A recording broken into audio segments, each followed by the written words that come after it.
Buenas tardes a todos. Mi nombre es Mireya Cruz, soy licenciada en Psicología y tengo una especialización en Neuropsicología, en evaluación y diagnóstico, sobre todo en personas en el espectro autista y otras neurodivergencias. El día de hoy voy a hablarles de la estimulación cognitiva en el autismo. Para abordar este tema vamos a primero responder qué es la estimulación cognitiva. Como tal, se refiere a un conjunto de actividades que busca mejorar o mantener las capacidades cognitivas en las personas y se puede aplicar a todas las edades, desde niños hasta adultos.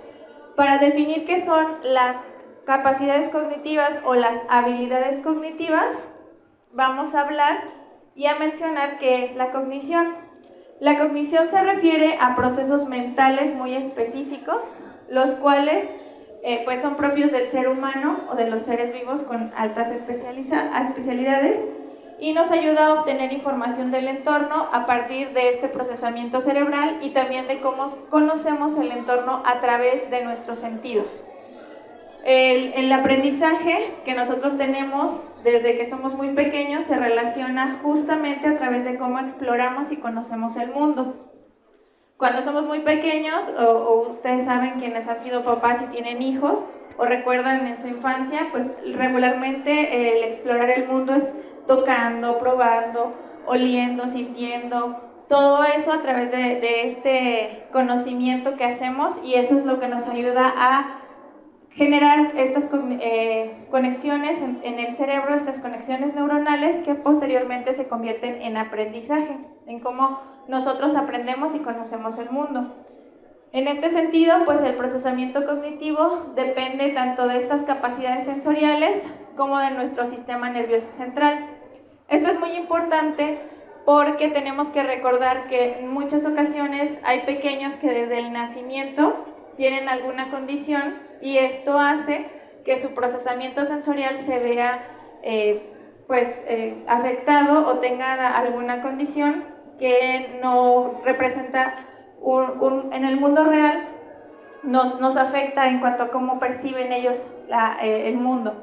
Entonces, si tenemos una afectación de un pequeño que desde el nacimiento no tuvo una oxigenación adecuada, o nace prematuro, o tiene bajo peso, o tiene dificultades en el proceso del nacimiento, desde ahí vamos a ver que hay afectaciones sensoriales y en el cómo se relaciona con el exterior, cómo esas percepciones también tiene del mundo, y eso es lo que va a afectar su procesamiento sensorial y cognitivo.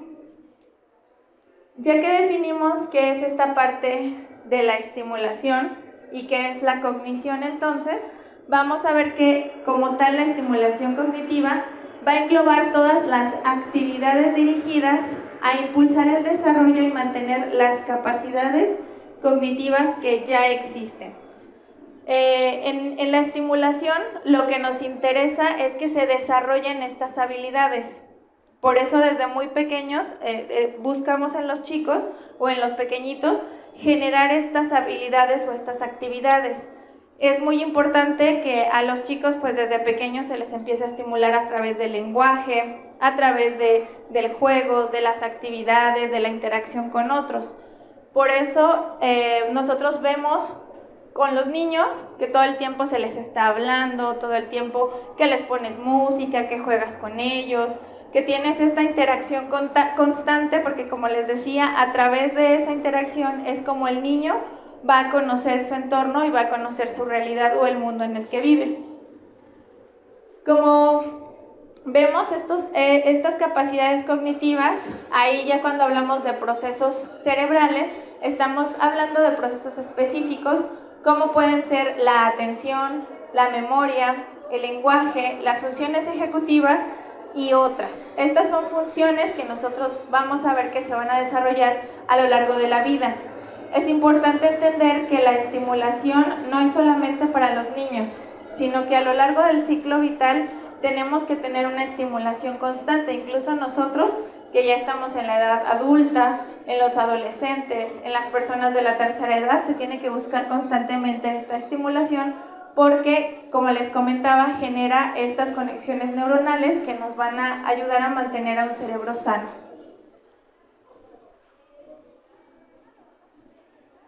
Ahora, ¿cómo impacta esta estimulación cognitiva en el autismo? Para que contextualicemos un poquito el proceso, el autismo es una condición del neurodesarrollo que se caracteriza por presentar estos retos en lo que son las interacciones sensoriales, en las interacciones sociales, en la comunicación muchas veces. Pueden existir o no existir estos retos de comunicación y pueden existir también en diferentes niveles, así como estos comportamientos o intereses repetitivos o restringidos.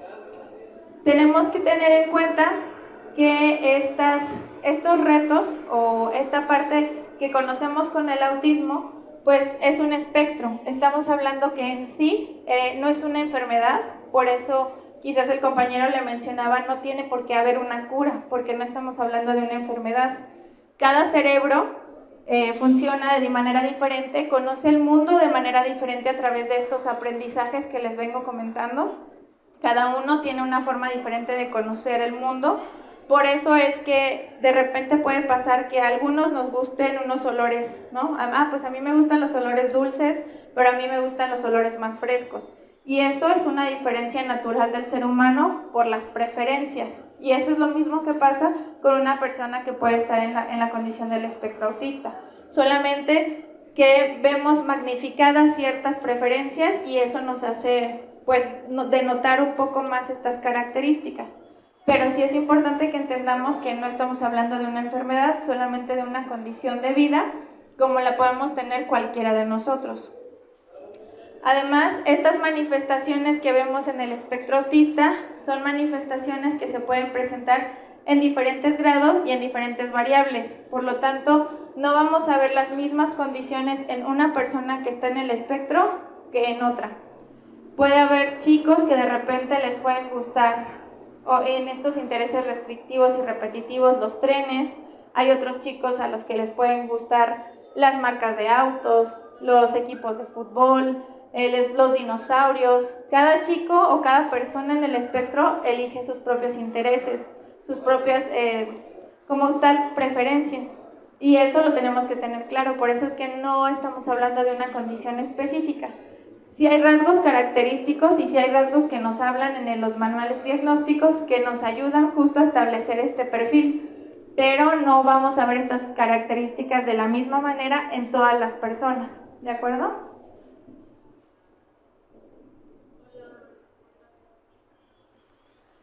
De tal manera que, como les mencionaba, en la estimulación cognitiva lo que estamos tratando de fortalecer pues son las áreas del cerebro o de la cognición como tal que nos ayudan a mejorar este desarrollo en el ser humano. Como tal, pues vamos a ver aquí las diferentes áreas, o les voy a explicar un poquito de las diferentes áreas que impactan en la estimulación cognitiva. Por ejemplo, está la parte de la orientación. La orientación nos sirve justamente para saber y ubicarnos en lo que es el tiempo y el espacio. ¿Cuántas veces nos ha pasado que vamos caminando de repente y nos golpeamos con el hombro, nos golpeamos con la pierna, porque de repente no sabemos delimitar el espacio en el que nos encontramos?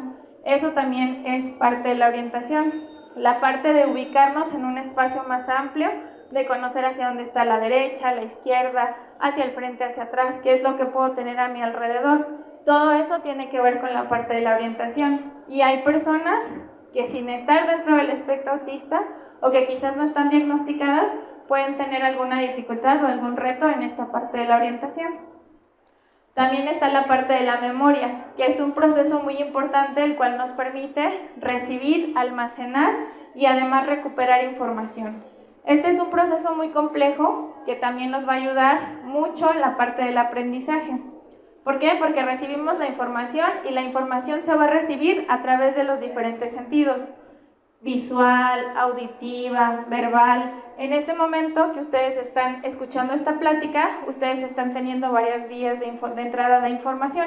Me están observando las diapositivas, escuchan mi voz, escuchan lo que les estoy diciendo, y eso les ayuda a tener más canales de información por los cuales la memoria va guardando esta información o todo esto que les estoy diciendo.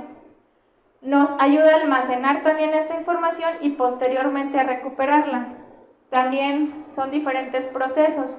Cuando estamos hablando de un adulto mayor o de una persona ya de mayor edad o de una enfermedad como puede ser el Alzheimer, vemos afectaciones directamente en la parte de almacenar información y sobre todo en la recuperación.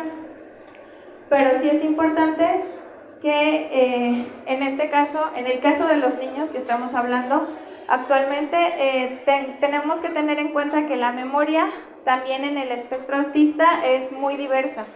Hay chicos que pueden recordar muchísimos nombres de países, de sus intereses, sobre todo de los dinosaurios, de lo que les decía, sus intereses y sus gustos pueden almacenar mucha información, pero si están en la escuela y les dices las tablas, les dices el abecedario, les pides los números, eso no lo recuerdan o no lo saben, pero vuelvo, tiene que ver mucho con sus intereses.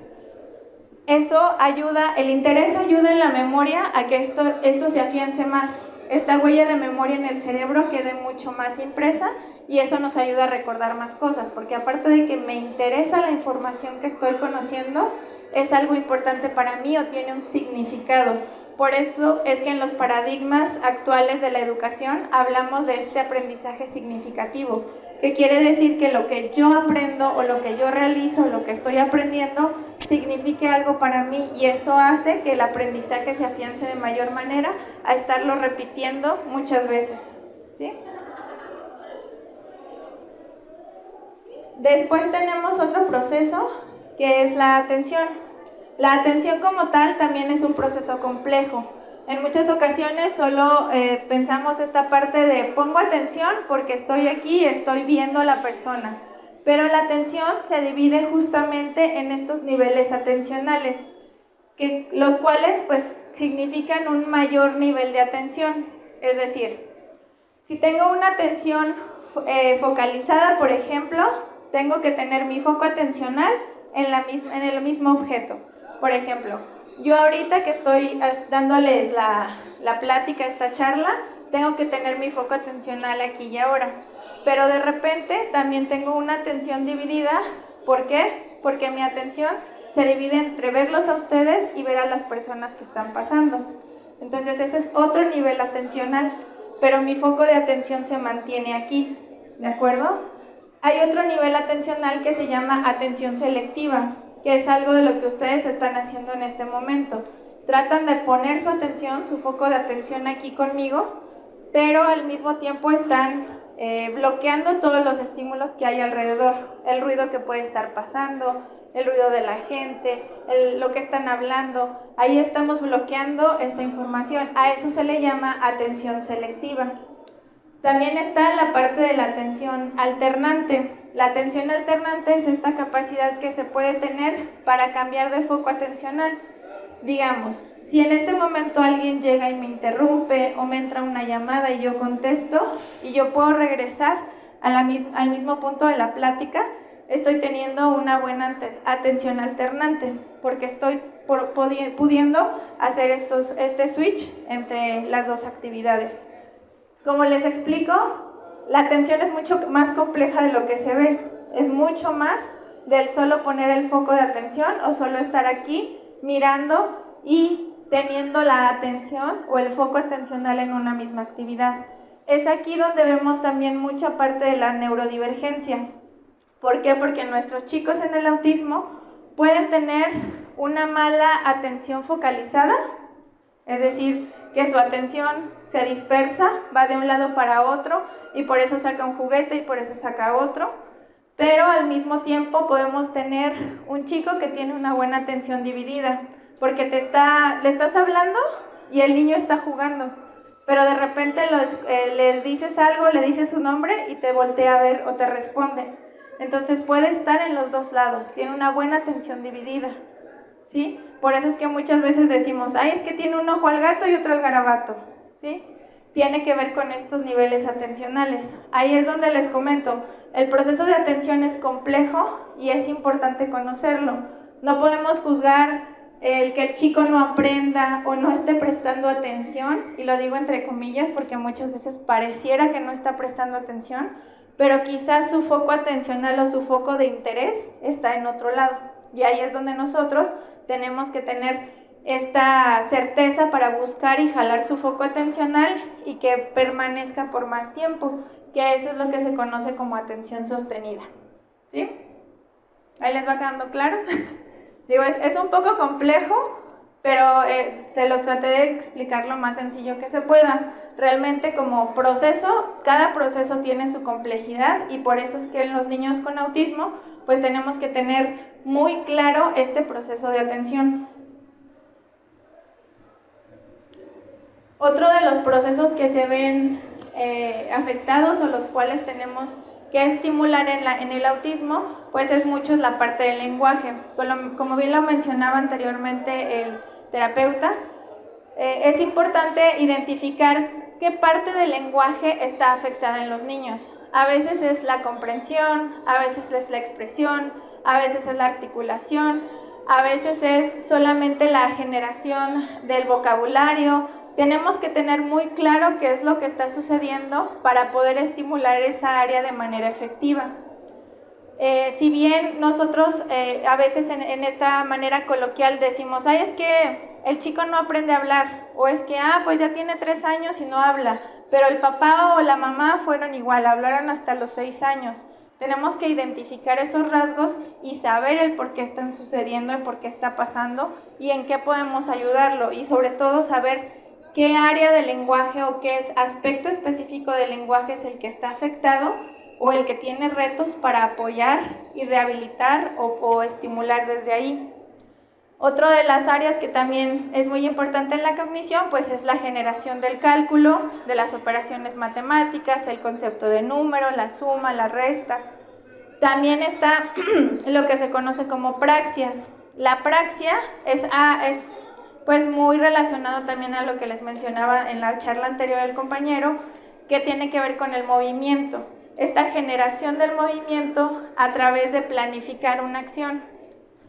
Si le decimos al niño, a ver, vamos a atarte los zapatos, tenemos que especificar cómo tiene que atarse los zapatos. Tenemos que enseñarle a veces hasta con imágenes, o con los niños en el autismo se utilizan mucho imágenes que se llaman pictogramas, en las cuales se va dando paso por paso cómo es que se tienen que hacer esos movimientos.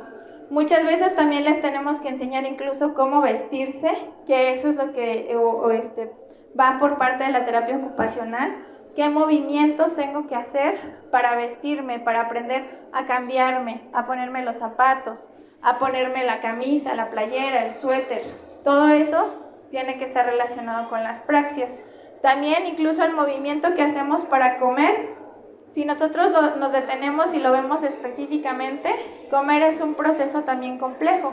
¿Por qué? Porque tenemos que tener esta coordinación de ojo-mano, de tomar la comida, dirigirla hacia la boca y también el masticar correctamente todo lo que está dentro de nuestra boca para no atragantarnos. Todos esos son procesos complejos que, si bien ya los tenemos manejados porque los conocimos desde muy pequeños, en algunas personas llega a ser difícil, o en algunos momentos llega a ser complicado incluso realizarlos. En el caso de los niños de autismo o con autismo, pues sí puede estar relacionado sobre todo en la primera infancia. Las praxias o las afectaciones en las praxias también se pueden ver mucho en personas que sufren algunos accidentes cerebrovasculares o estos derrames cerebrales que a veces conocemos. Son algunas de las afectaciones que se tienen porque la persona llega a tener deterioro en el movimiento y en la coordinación, ¿sí?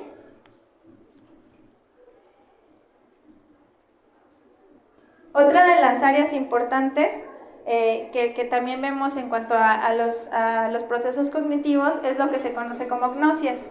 Es un poco difícil de pronunciar, pero es importante, o es algo de lo que casi no hablamos porque está mucho relacionado con el procesamiento sensorial.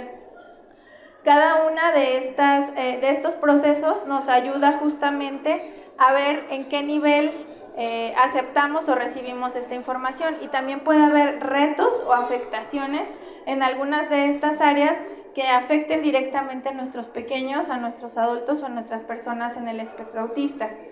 ¿Por qué? Porque como ustedes pueden ver, estamos hablando de los sentidos, el visual, el auditivo, el kinestésico, y cada uno de ellos puede tener diferentes afectaciones. Hablando de esta parte sensorial, en la estimulación sensorial tenemos un parámetro en el cual se conoce que tenemos a gente que es hiper o hipoactiva reactiva, en lo sensorial, que muchas veces los olores les pueden causar mucha ansiedad o los pueden poner mal porque son muy receptivos a estos olores.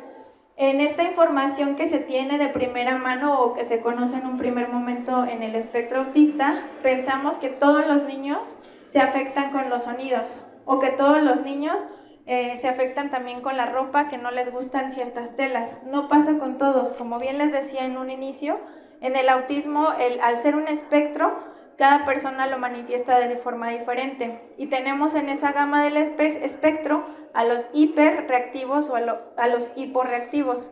Las personas que sean hiporreactivas necesitan esas sensaciones, entonces, ¿qué hacen? Lo buscan. Por eso tenemos a niños hiperactivos que todo el tiempo están buscando el movimiento, que todo el tiempo están buscando incluso golpearse, tirarse al suelo, embarrarse de cosas porque necesitan esas sensaciones y por eso lo están buscando.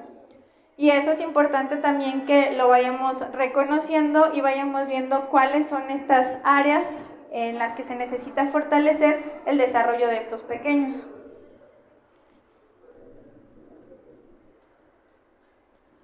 Otra de las áreas importantes que vemos en cuanto a la cognición es la parte de las funciones ejecutivas. Esta área, además de ser una de las más importantes, es una de las que más tarde se desarrolla en el ser humano. Está ubicada aquí en la parte frontal, es decir, de la orejita hacia el frente, lo más alejado del centro de nuestra cabecita, y es la última área del cerebro que se desarrolla. Por eso es que todavía en la adolescencia o en la juventud temprana, por eso es que todavía este tipo de funciones ejecutivas se siguen desarrollando, las cuales están relacionadas pues justamente con estas capacidades para planificar, para tomar decisiones, para organizar, para resolver problemas, para controlar las acciones. Y como les comentaba, en la adolescencia y en la juventud temprana todavía estas funciones se siguen generando, se siguen fortaleciendo, y es que en esos momentos todavía encontramos muchas malas tomas de decisiones, mucha impulsividad. En las personas en el espectro autista pues vamos a ver también bastantes afectaciones desde edades muy tempranas, sobre todo en esta parte de la planificación y de la organización de estas funciones ejecutivas.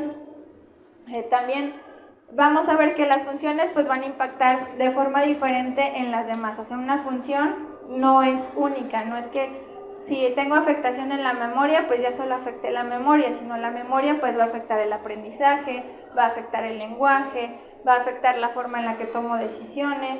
Todo eso va a tener una afectación global, y al igual que si hay una afectación en el lenguaje, vamos a tener afectaciones en los demás procesos cognitivos. Y es importante que esto también lo tomemos en cuenta al momento de ver el diagnóstico o estar relacionados en el diagnóstico de algún pequeñito, de ver qué afectaciones o cuáles son los retos o las áreas de oportunidad que tienen los niños para crear unos buenos programas de estimulación cognitiva. Como bien les comentaba, pues uno de los procesos también que vemos en los que hay mucha afectación o hay muchos retos, pues es en la parte sensorial. Y esta parte de la integración sensorial es muy importante en el espectro autista, pues justo para generar una mejor comprensión del mundo que les rodea.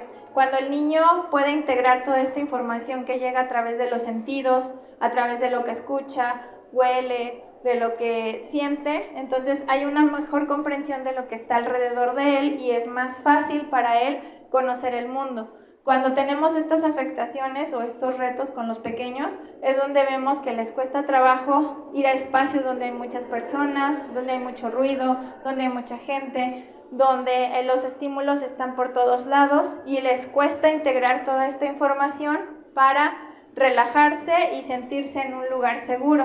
Entonces es importante conocer esta parte también en nuestros chicos, y cuando se hace el diagnóstico, pues conocer qué tanto necesitamos abordar o rehabilitar estas áreas. Como tal, las herramientas de la estimulación cognitiva pueden ser desde dos áreas. Una es lo que se conoce como el entrenamiento cognitivo. El entrenamiento cognitivo estaría relacionado precisamente con estas técnicas para ayudar a generar estas habilidades en las personas. Y el entrenamiento pues generalmente se utiliza con los pequeños o con los menores de edad para generar estas habilidades. Y por otra parte está la parte de la rehabilitación. La rehabilitación sucede cuando estas actividades están dirigidas a recuperar estas funciones que ya se perdieron. Que esto sucede generalmente cuando hay algún accidente, algún golpe fuerte en la cabeza, algún accidente de auto, un accidente cerebrovascular, una enfermedad como el Alzheimer, que ya está afectando directamente estas funciones cognitivas.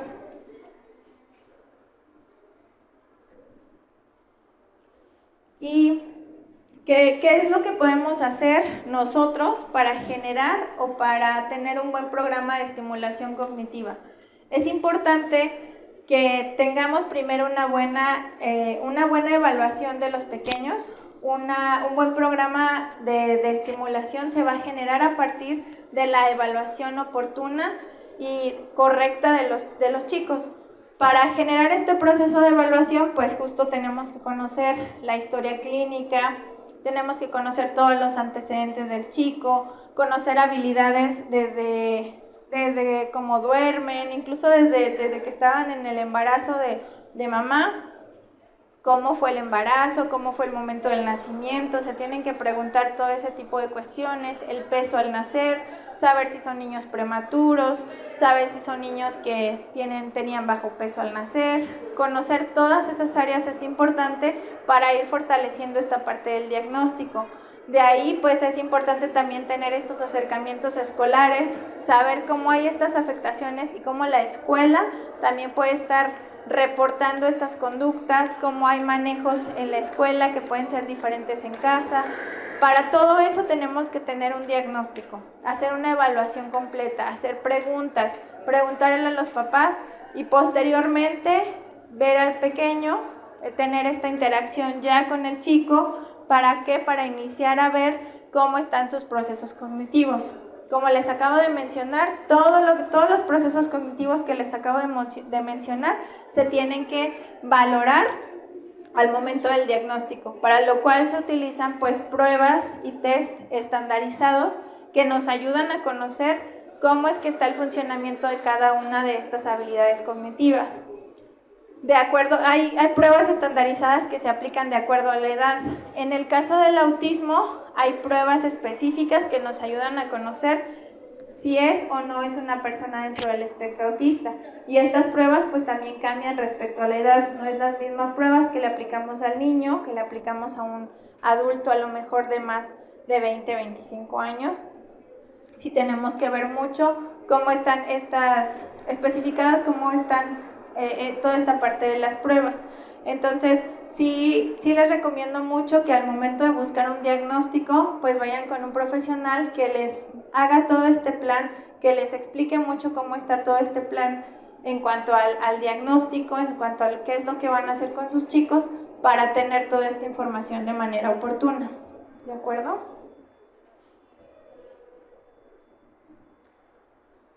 Bueno, ahora que ya vimos toda esta parte de cuáles son las habilidades que se estimulan, cuáles son los procesos que tenemos que estimular, vamos a ver de qué forma se pueden estimular. Una de las formas más fáciles de estimular con los niños es a través del juego. Los juegos nos ayudan muchísimo a que los niños se integren en esta estimulación y a través de la creatividad que se tenga al momento de realizar estos juegos es que nosotros vamos a tener un mejor desarrollo con los niños, un mejor aprendizaje, una mejor recepción de todos los materiales que nosotros tenemos. Como les decía hace rato, cada uno de nuestros chicos tiene intereses específicos. Esos intereses nosotros los podemos tomar en la rehabilitación, en la estimulación. ¿Para qué? Para que el niño tenga un mejor proceso de estimulación. Entonces, en este caso podemos utilizar el juego, como puede ser el juego sensorial. El juego sensorial en el cual se utilizan diferentes texturas, diferentes sensaciones, diferentes olores, diferentes colores, que nos ayudan justo a generar esta estimulación de los procesos que tenemos. También es importante tener en cuenta que el juego no es nada más, compré un juguete, compré una caja de bloques, compré una bolsa de bloques y se las dejo al niño, sino que el juego tiene que tener un objetivo.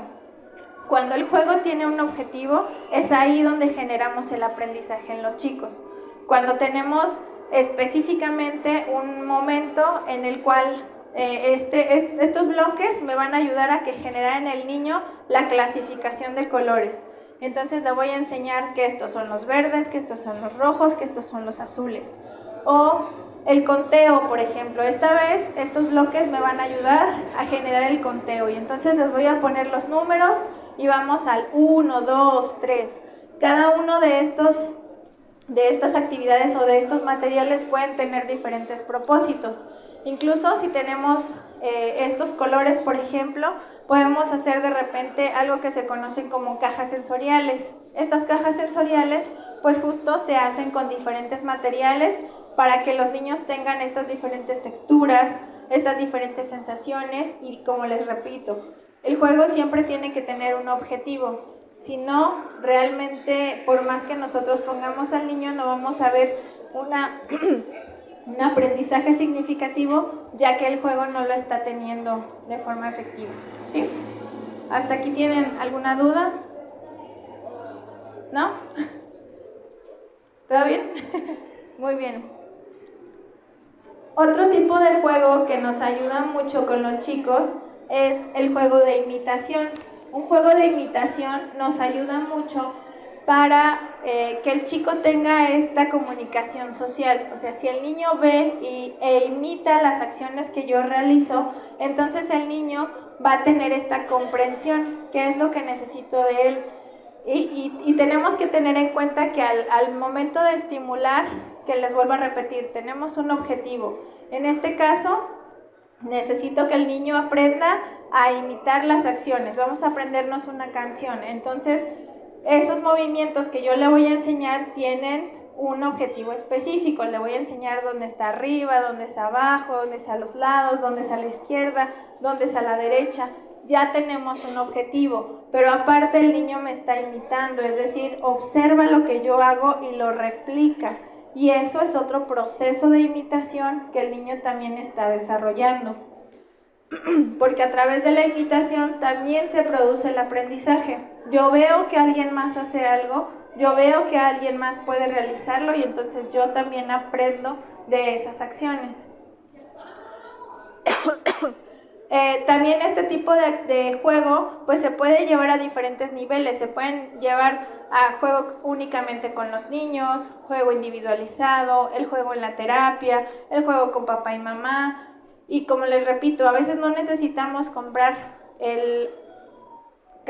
la montaña de juguetes para los chicos para tener realmente ahí mucho material con los chicos para jugar y para estimular y para tener un juego efectivo. Hace rato una de las personas aquí que estaban escuchando mencionaba esta parte de las tecnologías, de qué tanto afectan las tecnologías actualmente pues a los chicos. Como bien se lo mencionó el compañero que dio la ponencia anterior, sí tenemos que tener otra vez en cuenta que mientras tengamos un objetivo con lo que hacemos, es fácil que haya un aprendizaje. Si le vamos a poner un dispositivo electrónico en el cual va a tener un video y el video tiene un objetivo, entonces se cumple el objetivo y listo.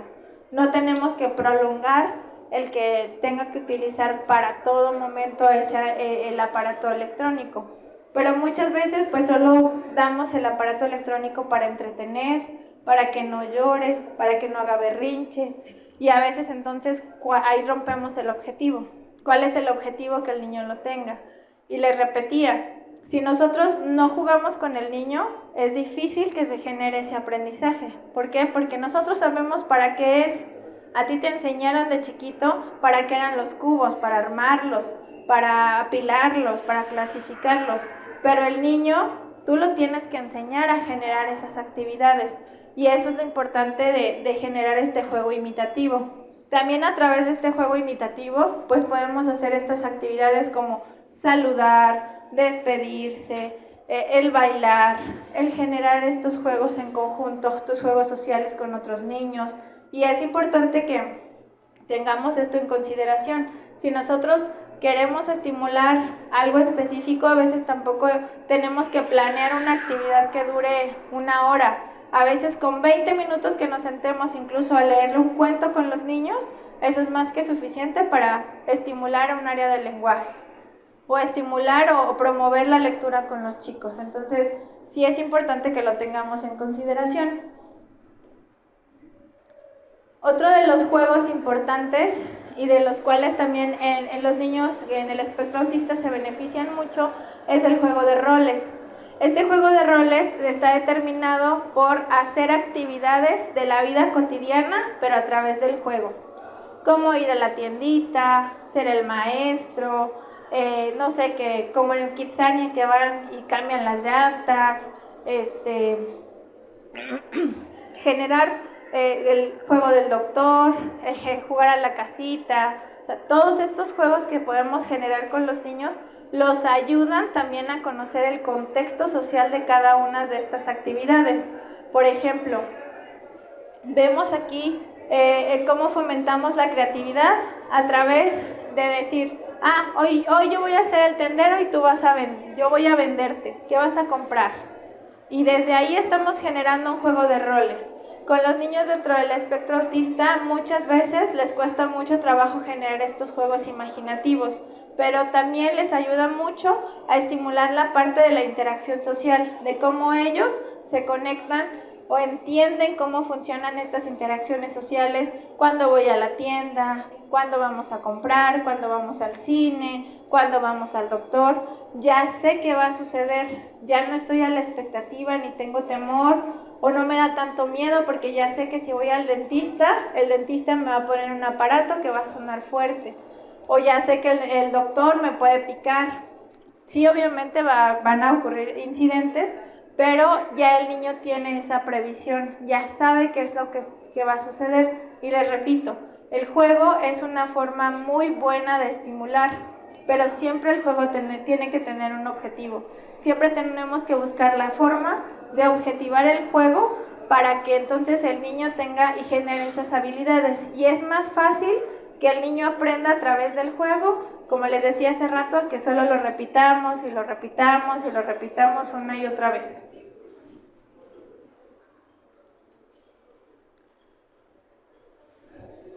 Bueno, hasta aquí, ¿tienen ustedes alguna duda? ¿Algún comentario? ¿Algo que quisieran agregar? Dígame. Pues como les comentaba. ¿Sí? Como les comentaba horas antes, yo tengo un nieto que lo detectaron excepto pues el autismo, pero estábamos preocupados al principio, pero yo pienso que el autismo es algo, no sé, pero a veces pienso que es algo que no lo hemos comprendido en su momento, la bendición que es. Porque son personas normales como nosotros, pero con una ligera dilatación para tomar las decisiones o las emociones o las características que en verdad viven en el futuro. Es cuestión de paciencia. Ahorita, gracias a Dios, mi nieto, pues todos estábamos preocupados, tengo 22 nietos. Okay. Al principio decían, ay, Jaimito, todo así como, ay, Jaimito, ¿verdad? Pero ahora, si lo vieran ahora, todos mis demás nietos se quedan 16, porque ahorita es el que está ganando todos los premios en la preparatoria. Muy bien. Ahorita 5 colegios allá en Estados Unidos se lo andan peleando. Entonces, pues ahora él está viendo a ver qué es lo que le llama más la atención, exactamente en las habilidades como usted mencionaba ahorita. Y pues prácticamente pues ahora todos nos quedamos así. Pero yo nunca le perdí la fe. A la distancia, pues yo le decía, mira, pues, dice, ¿y tú ahorita qué haces? ¿No? Digo, no, pues yo remodelo casas y así hago muchos tipos diferentes de trabajo. Dicen, y le mando fotos. le mando fotos donde estoy pintando, estoy reparando electricidad, estoy tirando piedra, estoy tirando concreto, y le llama la atención. Entonces ahora él quiere ser como algo de ingeniería en construcción. Excelente. Porque pues, de chiquito pues, lo ponía en el día cuando estábamos juntos. ¿Y qué es esto? Pues herramienta y es para esto o es para aquello. Entonces, como que se le despertó en un punto dado y ahora él pues quiere llevar esto que lo poquito que le logre mostrar, llevarlo a otro nivel. Okay. Así como lo que yo hago, mi papá pues, me enseñó a un nivel, pero yo pues, lo potencialicé a otro más grande. Entonces yo siento que es cuestión nomás a veces de no perder la paciencia, no desesperarse y apoyarlos en todo momento. Y en cualquier tarea que hagas, involúcralo a él, que te mire incluso y premialo con algo. Una nieve, una buena caricia, cocínale un té o algo, que aprenda algo novedoso, que sienta que él puede aprender, pero mientras alguien se lo muestre y se lo diga cómo lo haga, yo siento que él lo va a entender y tarde que temprano lo va a llevar a cabo. Okay. Muchas gracias.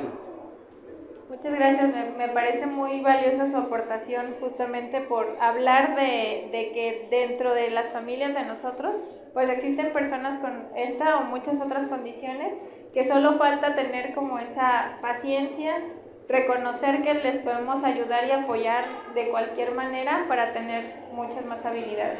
Muchas gracias.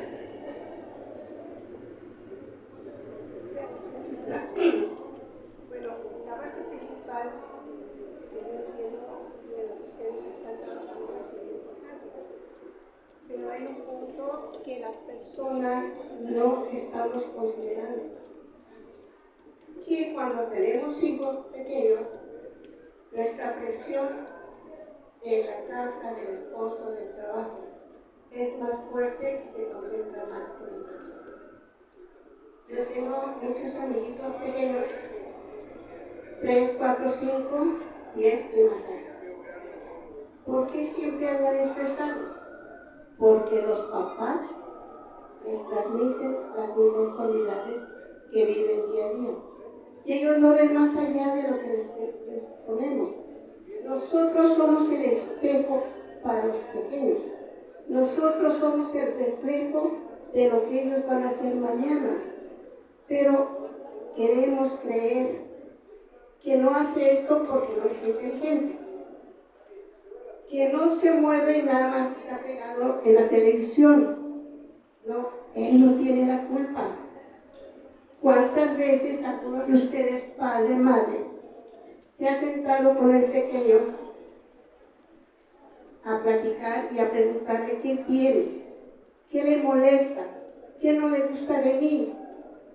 Y nos va a decir, mamá, papá, eres muy enojón, me regañas de todo, me culpas de lo que no hice. Entonces, creo que esa es la base principal para fortalecer el maravilloso trabajo de ustedes. Gracias. Que los que venimos tomemos en cuenta, nuestros hijos no están enfermos, nosotros los enfermamos. Y si los amamos, pues tenemos que buscar la solución. Muchas gracias. Muchas gracias. Muchas gracias. Bueno, me gustaría finalizar nada más esta plática con un pequeño mensaje acerca de estas diferencias, de entender que el hecho de que existan o existamos personas en una condición nos habla de que todos somos diferentes, de que estas diferencias nos unen y tenemos que ayudarnos a generar puentes para crear aceptación y empatía, que son unos valores muy específicos que necesitamos también para entender y para aceptar que vivimos en un mundo diferente, que vivimos en un mundo en el que no existe una sola normalidad y que lo que le hace bien a unos no le hace bien a todos. Nada más es dejarles este pequeño mensaje de felicitar al Señor por tener esa valentía de platicarnos acerca de la experiencia que tiene en su familia y exhortarlos a todos a seguir acudiendo a estas pláticas que van a estar durante todo el mes de abril.